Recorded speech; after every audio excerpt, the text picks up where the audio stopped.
마르코 복음서 8장 4,000명을 먹이시다. 그 무렵에 다시 많은 군중이 모여 있었는데 먹을 것이 없었다. 예수님께서 제자들을 가까이 불러 말씀하셨다. 저 군중이 가엾구나. 벌써 사흘 동안이나 내 곁에 머물렀는데 먹을 것이 없으니 말이다. 내가 저들을 굶겨서 집으로 돌려보내면 집에서 쓰러질 것이다. 더구나 저들 가운데에는 먼 데서 온 사람들도 있다. 그러자 제자들이 이 광야에서 누가 어디서 빵을 구해 저 사람들을 배불릴 수 있겠습니까? 하고 대답하였다.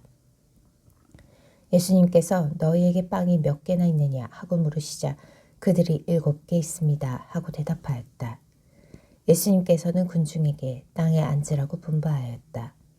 그리고 빵 7개를 손에 들고 감사를 드리신 다음 떼어서 제자들에게 주시며 나누어 주라고 하시니 그들이 군중에게 나누어 주었다. 또 제자들이 작은 물고기 몇 마리를 가지고 있었는데 예수님께서는 그것도 축복하신 다음에 나누어 주라고 이르셨다. 사람들은 배불리 먹었다. 그리고 남은 조각을 모았더니 7바구니나 되었다. 사람들은 4,000명가량이었다. 예수님께서는 그들을 돌려보내시고 나서 곧바로 제자들과 함께 배에 올라 달마누타 지방으로 가셨다. 바리사이들이 표징을 요구하다. 바리사이들이 와서 예수님과 논쟁하기 시작하였다.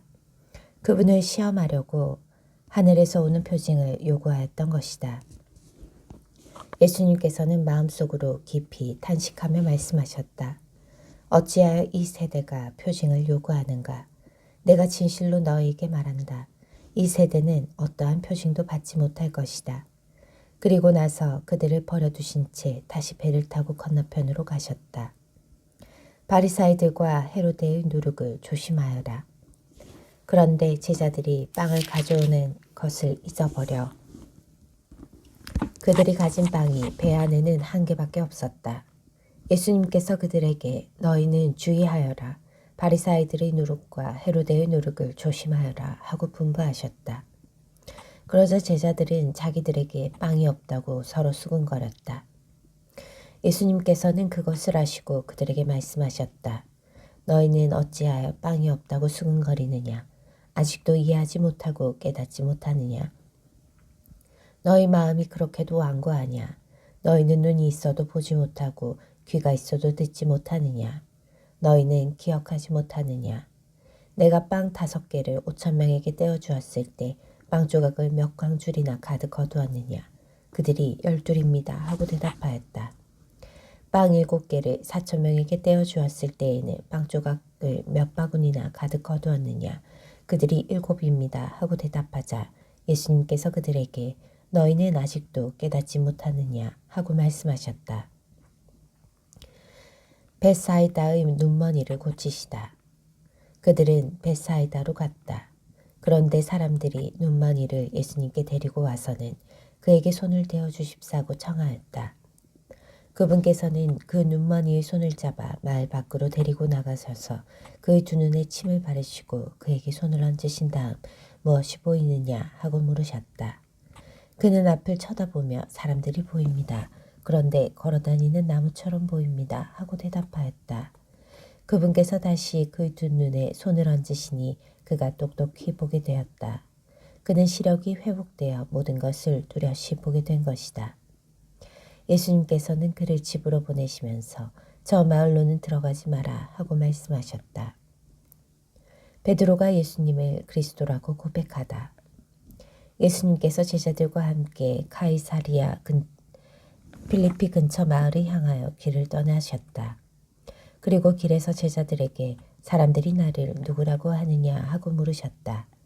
제자들이 대답하였다. 세례자 요한이라고 합니다. 그러나 어떤 이들은 엘리야라고 하고 또 어떤 이들은 예언자 가운데 한 분이라고 합니다. 예수님께서 다시 그러면 너희는 나를 누구라고 하느냐 하고 물으시자 베드로가 스승님은 그리스도십니다 하고 대답하였다. 그러자 예수님께서는 제자들에게 당신에 관하여 아무에게도 말하지 말라고 엄중히 이르셨다. 순환과 부활을 처음으로 예고하시다. 예수님께서는 그 뒤에 사람의 아들이 반드시 많은 고난을 겪으시고 원로들과 수석 사제들과 율법학자들에게 배척을 받아 죽임을 당하셨다가 사흘 만에 다시 살아나셔야 한다는 것을 제자들에게 가르치기 시작하셨다. 예수님께서는 이 말씀을 명백히 하셨다. 그러자 베드로가 예수님을 꼭 붙잡고 반박하기 시작하셨다. 그러나 예수님께서는 돌아서서 제자들을 보신 다음 베드로에게 사탄아 내게서 물러가라. 너는 하느님의 일을 생각하지 않고 사람의 일만 생각하는구나 하며 꾸짖으셨다. 예수님을 어떻게 따라야 하는가? 예수님께서 제자들과 함께 군중에 가까이 부르시고 그들에게 말씀하셨다. 누구든지 내 뒤를 따르려면 자신을 버리고 제 십자가를 지고 나를 따라야 한다. 정녕 자기 목숨을 구하려는 사람은 목숨을 잃을 것이고 나와 복음 때문에 목숨을 잃은 사람은 목숨을 구할 것이다. 사람이 온 세상을 얻고도 제 목숨을 잃으면 무슨 소용이 있느냐? 사람이 제 목숨을 무엇과 바꿀 수 있겠느냐? 절개 없고 죄 많은 이 세대에서 누구든지 나와 내 말을 부끄럽게 여기면 사람의 아들도 아버지 영광에 쌓여 거룩한 천사들과 함께 올 때에 그를 부끄럽게 여길 것이다. 마르코 복음서 9장. 예수님께서 또 그들에게 말씀하셨다. 내가 진실로 너희에게 말한다. 여기에 서 있는 사람들 가운데에는 죽기 전에 하느님의 나라가 권능을 떨치며 오는 것을 볼 사람이 덜어 있다. 영광스러운 모습으로 변모하시다. 엿새 뒤에 예수님께서 베드로와 야고보와 요한만 따로 데리고 높은 산에 오르셨다. 그리고 그들 앞에서 모습이 변하셨다. 그분의 옷은 이 세상 어떤 마전장이도 그토록 하얗게 할 수 없을 만큼 새하얗게 빛났다. 그때 엘리야가 모세와 함께 그들 앞에 나타나 예수님과 이야기를 나누었다. 그러자 베드로가 나서서 예수님께 말하였다. 스승님, 저희가 여기에서 지내면 좋겠습니다. 저희가 초막 셋을 지어 하나는 스승님께, 하나는 모세께, 또 하나는 엘리야께 드리겠습니다. 사실 베드로는 무슨 말을 해야 할지 몰랐던 것이다. 제자들이 모두 겁에 질려 있었기 때문이다. 그때 구름이 일어 그들을 덮더니 그 구름 속에서 이는 내가 사랑하는 아들이니 너희는 그의 말을 들어라 하는 소리가 났다. 그 순간 그들이 둘러보자 더 이상 아무도 보이지 않고 예수님만 그들 곁에 계셨다. 그들이 산에서 내려올 때 예수님께서는 그들에게 사람의 아들이 죽은 이들 가운데에서 다시 살아날 때까지 지금 본 것을 아무에게도 말하지 말라고 분부하셨다. 그들은 이 말씀을 지켰다. 그러나 죽은 이들 가운데에서 다시 살아난다는 것이 무슨 뜻인지를 저희끼리 서로 물어보았다. 엘리야의 재림. 제자들이 예수님께 율법학자들이 어째서 엘리야가 먼저 와야 한다고 말합니까? 하고 물었다. 그러자 예수님께서 그들에게 말씀하셨다. 과연 엘리야가 먼저 와서 모든 것을 바로잡는다. 그런데 사람의 아들이 많은 고난과 멸시를 받으리라고 성경에 기록되어 있는 것은 무슨 까닭이겠느냐. 사실 내가 너희에게 말하는데 엘리야에 관하여 성경에 기록된 대로 그가 이미 왔지만 사람들이 그를 제멋대로 다루었다. 어떤 아이에게서 더러운 양을 내쫓으시다. 그들이 다른 제자들에게 가서 보니 그 제자들이 군중에게 둘러싸여 율법학자들과 논쟁하고 있었다. 마침 군중이 모두 예수님을 보고는 몹시 놀라며 달려와 인사하였다. 예수님께서 그들에게 저들과 무슨 논쟁을 하느냐 하고 물으시자 군중 가운데 한 사람이 대답하였다. 스승님, 벙어리 영이 들린 제 아들을 스승님께 데리고 왔습니다. 어디에서건 그 영이 아이를 사로잡기만 하면 거꾸로 뜨립니다. 그러면 아이는 거품을 흘리고 이를 갈며 몸이 뻣뻣해집니다. 그래서 스승님의 제자들에게 저 영을 쫓아내달라고 하였지만 그들은 쫓아내지 못하였습니다. 그러자 예수님께서 믿음이 없는 세대야, 내가 언제까지 너희 곁에 있어야 하느냐? 내가 언제까지 너희를 참아주어야 한다는 말이냐?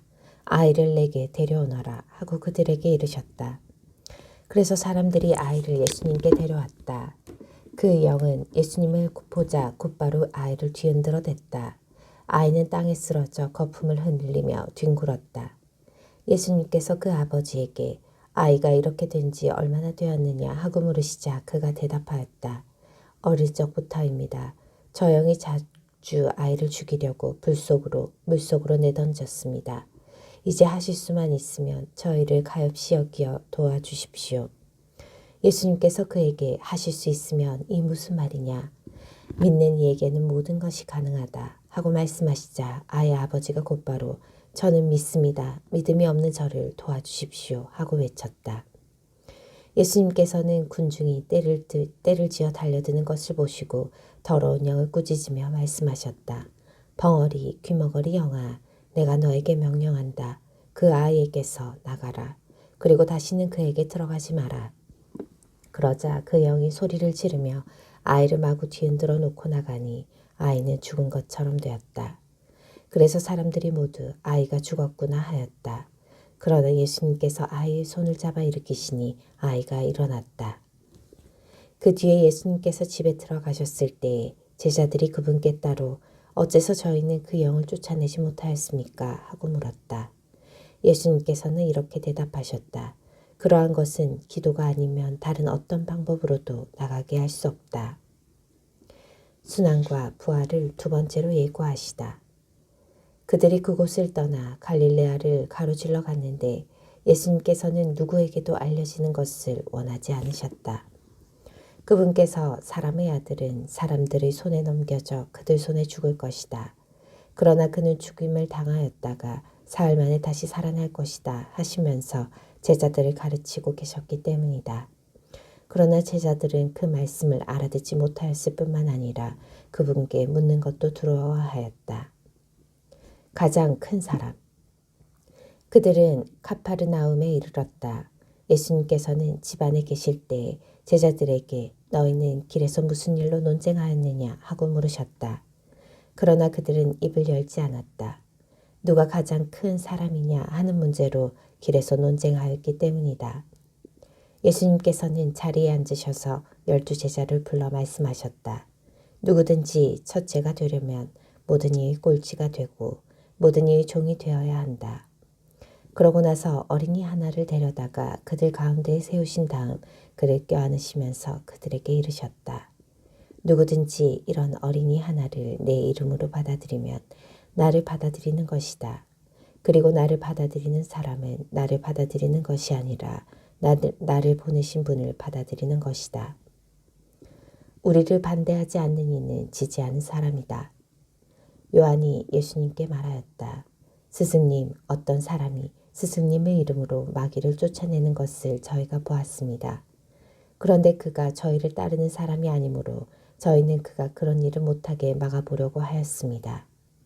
그러자 예수님께서 이르셨다. 막지 마라. 내 이름으로 기적을 일으키고 나서 바로 나를 나쁘게 말할 수 있는 사람은 없다. 우리를 반대하지 않는 이는 우리를 지지하는 사람이다. 내가 진실로 너희에게 말한다. 너희가 그리스도의 사람이기 때문에 너희에게 마실 물 한 잔이라도 주는 이는 자기가 받을 상을 결코 잃지 않을 것이다.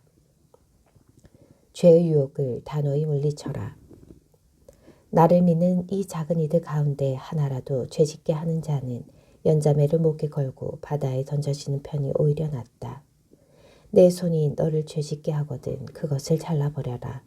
두 손을 가지고 지옥에 그 꺼지지 않는 불에 들어가는 것보다 불구자로 생명에 들어가는 편이 낫다. 내 발이 너를 죄짓게 하거든 그것을 잘라버려라.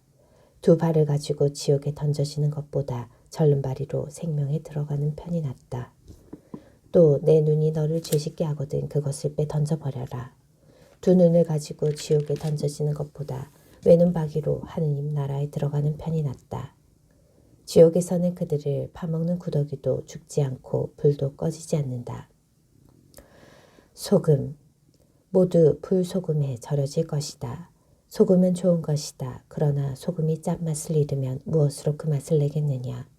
너희는 마음에 소금을 간직하고 서로 평화롭게 지내라. 마르코복음서 10장 혼인과 이혼. 예수님께서 그곳을 떠나 유다 지방과 요르단 건너편으로 가셨다. 그러자 군중이 다시 그분께 모여들었다. 그래서 예수님께서는 늘 하시던 대로 그를 가르치셨다.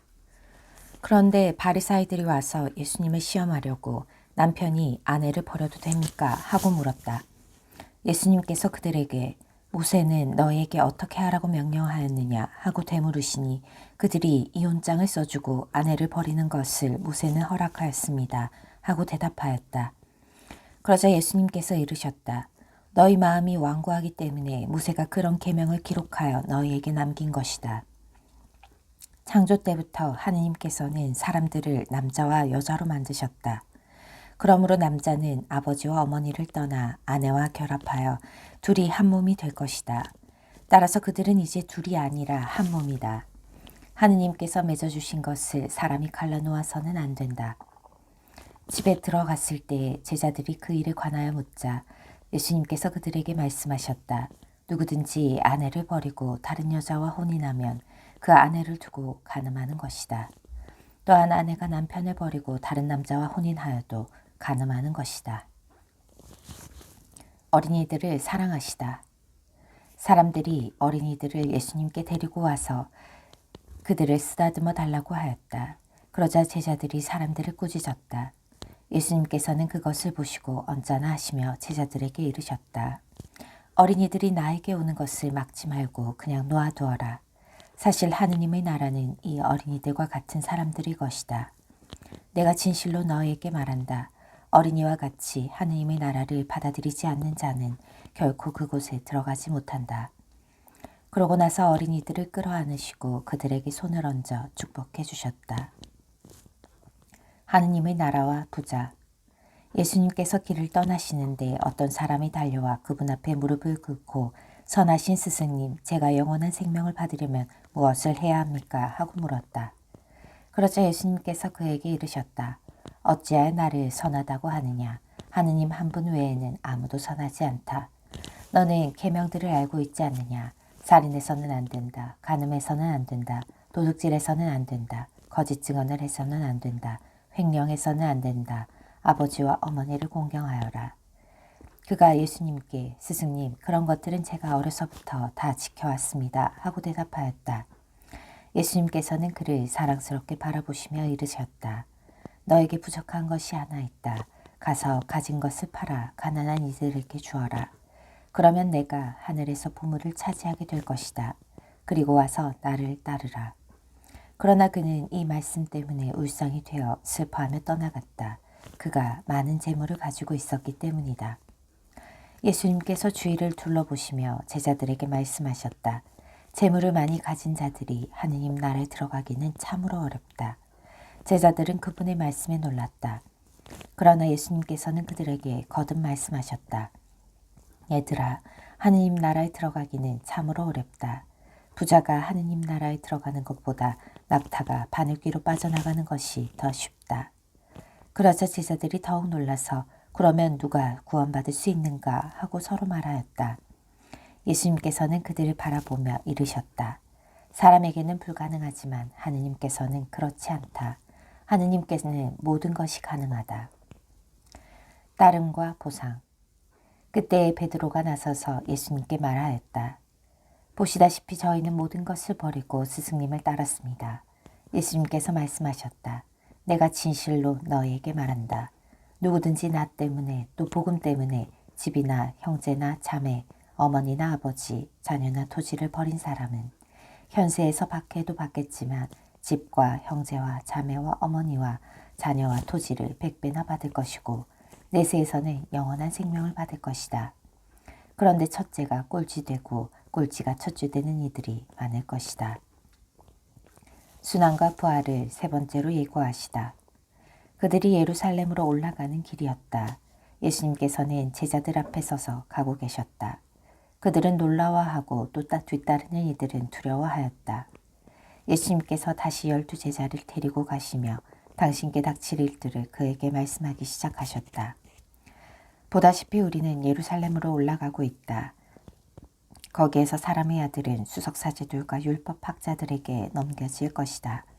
그러면 그들은 사람의 아들에게 사형을 선고하고 그를 다른 민족 사람들에게 넘겨 조롱하고 침뱉고 채찍질하고 나서 죽이게 할 것이다. 그러나 사람의 아들은 사흘 만에 다시 살아날 것이다.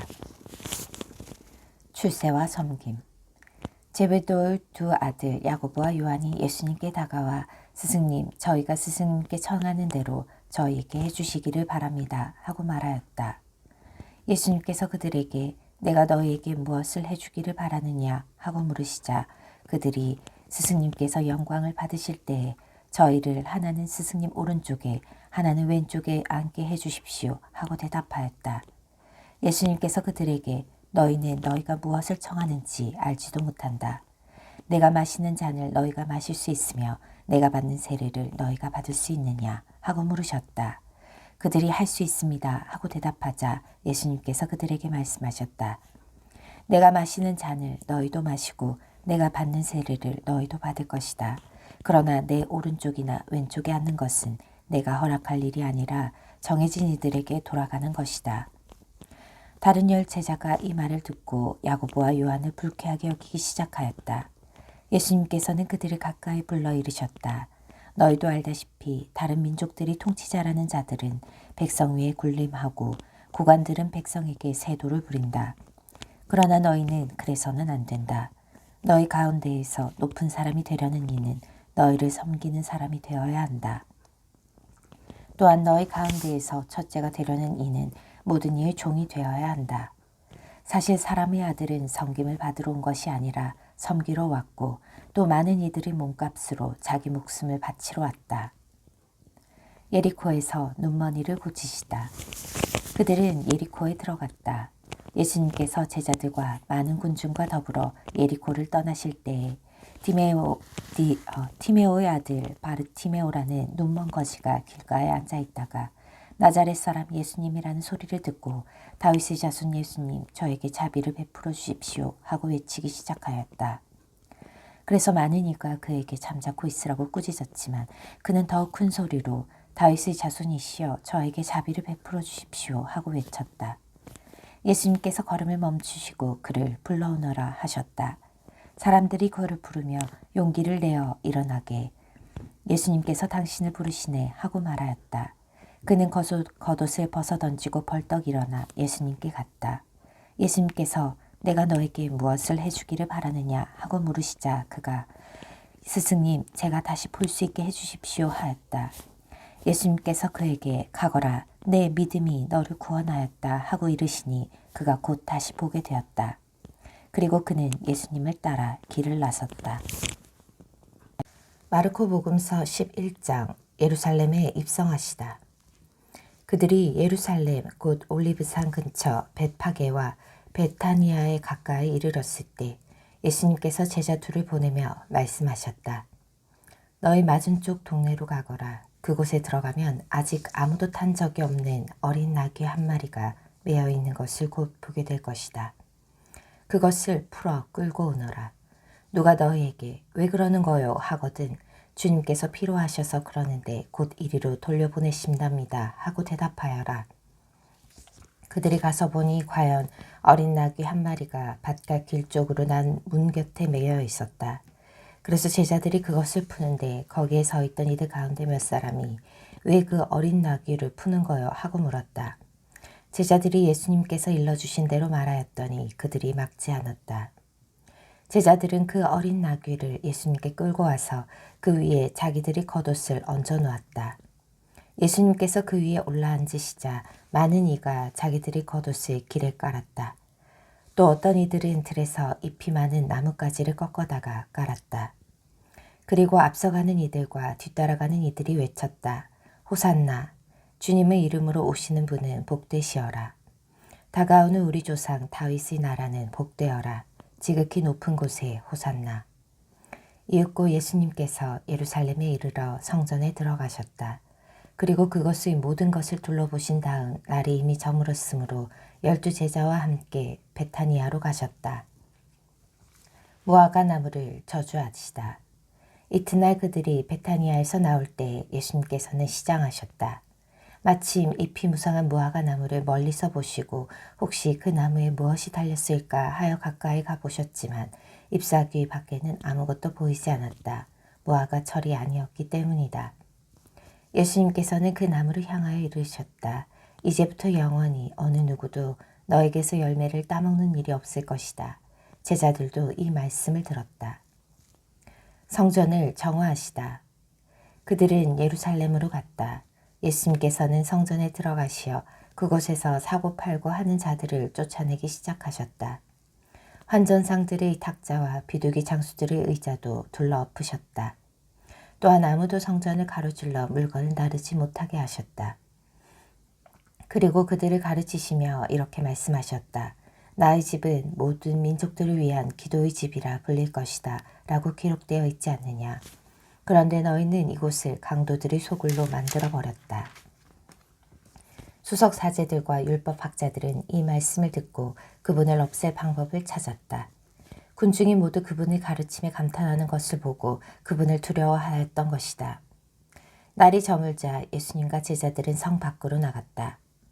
말라버린 무화과 나무의 교훈. 이른 아침에 그들이 길을 가다가 그 무화과 나무가 뿌리째 말라있는 것을 보았다. 베드로가 문득 생각이 나서 예수님께 말하였다. 스승님 보십시오. 스승님께서 저주하신 무화과 나무가 말라버렸습니다. 그러자 예수님께서 제자들에게 말씀하셨다. 하느님을 믿어라. 내가 진실로 너희에게 말한다. 누구든지 이 산더러 들려서 저 바다에 빠져라 하면서 마음속으로 의심하지 않고 자기가 말하는 대로 이루어진다고 믿으면 그대로 될 것이다. 그러므로 내가 너희에게 말한다. 너희가 기도하며 청하는 것이 무엇이든 그것을 이미 받은 줄로 믿어라. 그러면 너희에게 그대로 이루어질 것이다. 너희가 서서 기도할 때 누군가에게 반감을 품고 있거든 용서하여라. 그래야 하늘에 계신 너희 아버지께서도 너희의 잘못을 용서해 주신다. 예수님의 권한을 문제 삼다. 그들은 다시 예루살렘으로 갔다. 예수님께서 성전뜰을 거닐고 계실 때 수석사제들과 율법학자들과 원로들이 와서 예수님께 말하였다. 당신은 무슨 권한으로 이런 일을 하는 것이요? 또 누가 당신에게 이런 일을 할 수 있는 권한을 주었소? 그러자 예수님께서 그들에게 이르셨다. 너에게 한 가지 물을 터이니 대답해 보아라. 그러면 내가 무슨 권한으로 이런 일을 하는지 너에게 말해주겠다. 요한의 세례가 하늘에서 온 것이냐 아니면 사람에게서 온 것이냐 대답해 보아라. 그들은 저희끼리 의논하였다. 하늘에서 왔다 하면 어찌할 그를 믿지 않았느냐 하고 말할 터이니 사람에게서 왔다 할까. 그러나 군중이 모두 요한을 참 예언자로 여기고 있었기 때문에 군중을 두려워하여 예수님께 모르겠소 하고 대답하였다. 그러자 예수님께서 그들에게 이르셨다. 나도 무슨 권한으로 이런 일을 하는지 너에게 말하지 않겠다. 마르코복음서 12장 포도밭 소작인의 비유. 예수님께서 그들에게 비유를 들어 말씀하기 시작하셨다. 어떤 사람이 포도밭을 일구어 울타리를 둘러치고 포도확을 파고 탑을 세웠다. 그리고 소작인들에게 내주고 멀리 떠났다. 포도철이 되자 그는 소작인들에게 종 하나를 보내어 소작인들에게서 포도밭 소출의 얼마를 받아오라고 하였다. 그런데 소작인들은 그를 붙잡아 매질하고서는 빈손으로 돌려보냈다. 주인이 그들에게 다시 다른 종을 보냈지만 그들은 그 종의 머리를 쳐서 상처를 입히고 모욕하였다. 그리고 주인이 또 다른 종을 보냈더니 그 종을 죽여버렸다. 그 뒤에 또 많은 종을 보냈지만 덜어는 매질하고 덜어는 죽여버렸다. 이제 주인에게는 오직 하나 사랑하는 아들만 남았다. 그는 마지막으로 내 아들이야 존중해 주겠지 하며 그들에게 아들을 보냈다. 그러나 소작인들은 저자가 상속자다. 저자를 죽여버리자. 그러면 이 상속재산이 우리 차지가 될 것이다 하고 저희끼리 말하면서 그를 붙잡아 죽이고는 포도밭 밖으로 던져버렸다.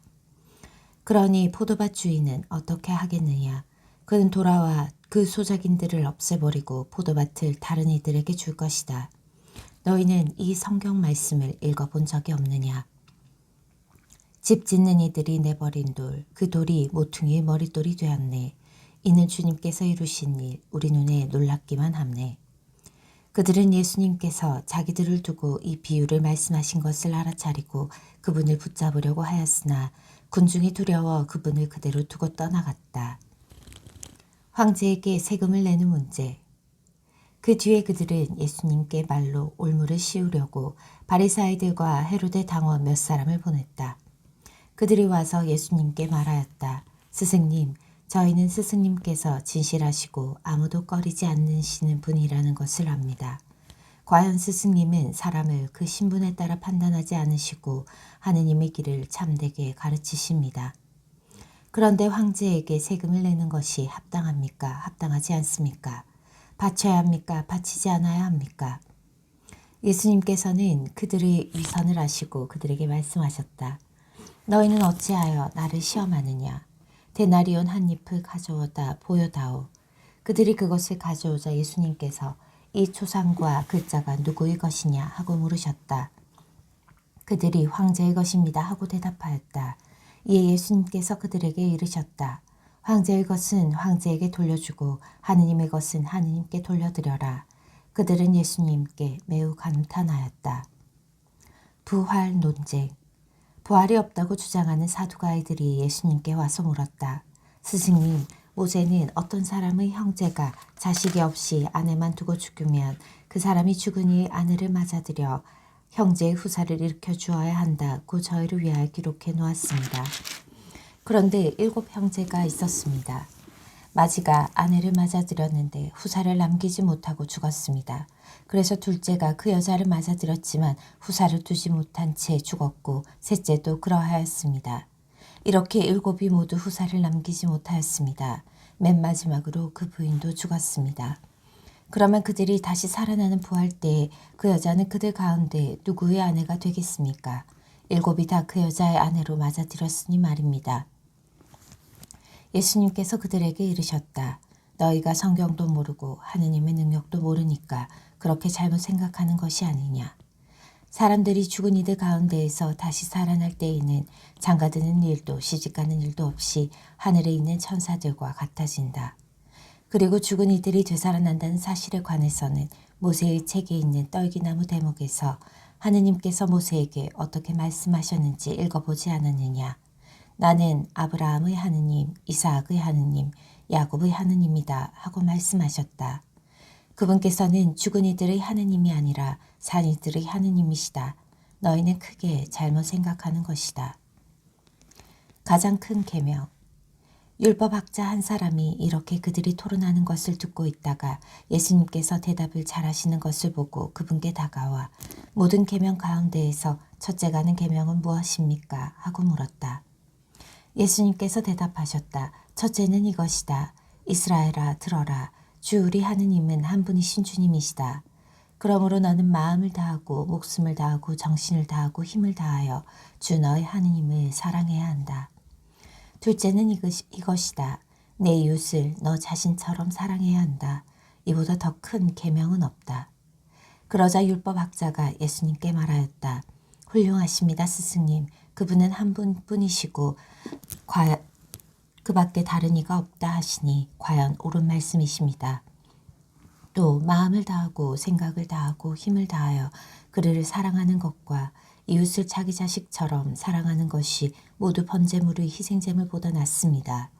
예수님께서는 그가 슬기롭게 대답하는 것을 보시고 그에게 너는 하느님의 나라에서 멀리 있지 않다 하고 이르셨다. 그 뒤에는 어느 누구도 감히 그분께 묻지 못하였다. 다윗의 자손이시며 주님이신 예수 그리스도. 예수님께서는 성전에서 가르치시며 말씀하셨다. 어찌하여 율법학자들은 메시아가 다윗의 자손이라고 말하느냐. 다윗 자신이 성령의 도움으로 말하였다. 주님께서 내 주님께 말씀하셨다.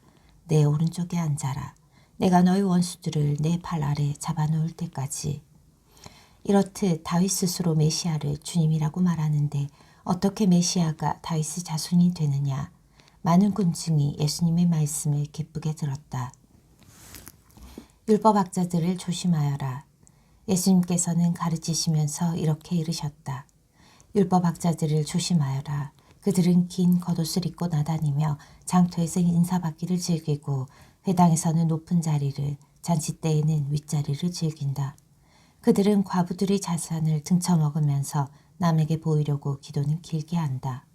이러한 자들은 더 엄중히 단죄를 받을 것이다.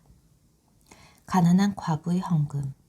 예수님께서 헌금함 맞은쪽에 앉으시어 사람들이 헌금함에 돈을 넣는 모습을 보고 계셨다. 많은 부자들이 큰 돈을 넣었다.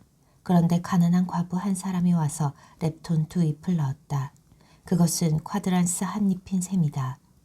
예수님께서 제자들을 가까이 불러 이르셨다. 내가 진실로 너희에게 말한다. 저 가난한 과부가 헌금함에 돈을 넣은 다른 모든 사람보다 더 많이 넣었다. 저들은 모두 풍족한 데에서 얼마씩 넣었지만 저 과부는 궁핍한 가운데에서 가진 것을 곧 생활비를 모두 다 넣었기 때문이다.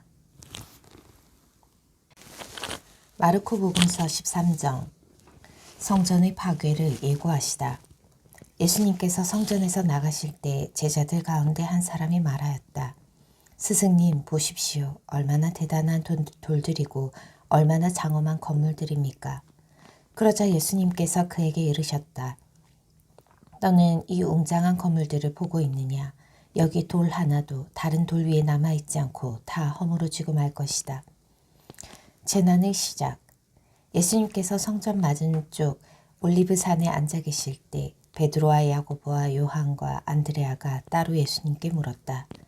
저희에게 일러주십시오. 그런 일이 언제 일어나겠습니까? 또 그 모든 일이 이루어지려고 할 때 어떤 표징이 나타나겠습니까? 예수님께서 그들에게 말씀하기 시작하셨다.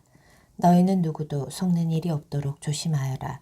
많은 사람이 내 이름으로 와서 내가 그리스도다 하면서 많은 일을 속일 것이다. 그리고 너희는 여기저기에서 전쟁이 났다는 소식과 전쟁이 일어난다는 소문을 듣더라도 불안해하지 마라. 그러한 일이 반드시 벌어지겠지만 그것은 아직 끝은 아니다. 민족과 민족이 맞서 일어나고 나라와 나라가 맞서 일어나며 곳곳에 지진이 발생하고 기근이 들 것이다. 그러나 그것은 진통의 시작일 따름이다. 너희는 스스로 조심하여라. 사람들이 너희를 의회에 넘기고 회당에서는 너희가 매를 맞을 것이다. 또 너희는 나 때문에 총독들과 임금들 앞에 서서 증언할 것이다. 먼저 복음이 모든 민족들에게 선포되어야 한다. 사람들이 너희를 끌어다가 법정에 넘길 때 무슨 말을 할까 미리 걱정하지 마라. 그저 그때 너희에게 일러주시는 대로 말하여라. 사실 말하는 이는 너희가 아니라 성령이시다. 형제가 형제를 넘겨 죽게 하고 아버지가 자식을 그렇게 하며 자식들이 부모를 거슬러 일어나 죽게 할 것이다. 그리고 너희는 내 이름 때문에 모든 사람에게 미움을 받을 것이다. 그러나 끝까지 견뎌내는 이는 구원을 받을 것이다. 가장 큰 재난. 있어서는 안 될 곳에 황폐를 부르는 혐오스러운 것이 서 있는 것을 보거든 잃는 이는 알아들으라. 그때 유다에 있는 이들은 산으로 달아나라. 옥상에 있는 이는 내려가지도 말고 무엇을 꺼내러 집 안으로 들어가지도 마라. 들에 있는 이는 겉옷을 가지러 뒤로 돌아서지 마라. 불행하여라. 그 무렵에 임신한 여자들과 젖먹이가 딸린 여자들. 그 일이 겨울에 일어나지 않도록 기도하여라. 그 무렵에 환난이 닥칠 터인데 그러한 환난은 하느님께서 이룩하신 창조 이래 지금까지 없었고 앞으로도 없을 것이다. 주님께서 그 날수를 줄여주지 않으셨으면 어떠한 사람도 살아남지 못할 것이다. 그러나 주님께서는 몸소 선택하신 이들을 위하여 그 날수를 줄여주셨다. 그때 누가 너희에게 보아라 그리스도께서 여기 계시다 또는 보아라 거짓 그리스도들과 거짓 예언자들이 나타나 보아라 저기 계시다 하더라도 믿지 마라. 거짓 그리스도들과 거짓 예언자들이 나타나 할 수만 있으면 선택된 이들까지 속이려고 표징과 이적들을 일으킬 것이다. 그러니 너희는 조심하여라. 내가 이 모든 일을 너희에게 미리 말해둔다. 사람의 아들이 오시는 날. 그 무렵 환난에 뒤이어 해는 어두워지고 달은 빛을 내지 않으며 별들은 하늘에서 떨어지고 하늘의 세력들은 흔들릴 것이다. 그때 사람의 아들이 큰 권능과 영광을 떨치며 구름을 타고 오는 것을 사람들이 볼 것이다. 그때 사람의 아들은 천사들을 보내어 자기가 선택한 이들을 땅끝에서 하늘끝까지 사방에서 모을 것이다. 무화과 나무의 교훈. 너희는 무화과 나무를 보고 그 비율을 깨달아라. 어느덧 가지가 부드러워지고 잎이 돋으면 여름이 가까워 온 줄을 알게 된다. 이와 같이 너희도 이러한 일들이 일어나는 것을 보거든 사람의 아들이 문 가까이 온 줄 알아라. 내가 진실로 너희에게 말한다. 이 세대가 지나기 전에 이 모든 일이 일어날 것이다. 하늘과 땅은 사라질지라도 내 말은 결코 사라지지 않을 것이다. 깨어 있어라. 그러나 그날과 그 시간은 아무도 모른다. 하늘의 천사들도 아들도 모르고 아버지만 아신다. 너희는 조심하고 깨어 지켜라. 그때가 언제 올지 너희가 모르기 때문이다. 그것은 먼 길을 떠나는 사람의 경우와 같다. 그는 집을 떠나면서 종들에게 권한을 주어 각자에게 할 일을 맡기고 문지기에게는 깨어 있으라고 분부한다. 그러니 깨어 있어라. 집 주인이 언제 돌아올지 저녁일지 한밤중일지 닭이 울 때일지 새벽일지 너희가 모르기 때문이다. 주인이 갑자기 돌아와 너희가 잠자는 것을 보는 일이 없게 하여라. 내가 너희에게 하는 이 말은 모든 사람에게 하는 말이다. 깨어 있어라.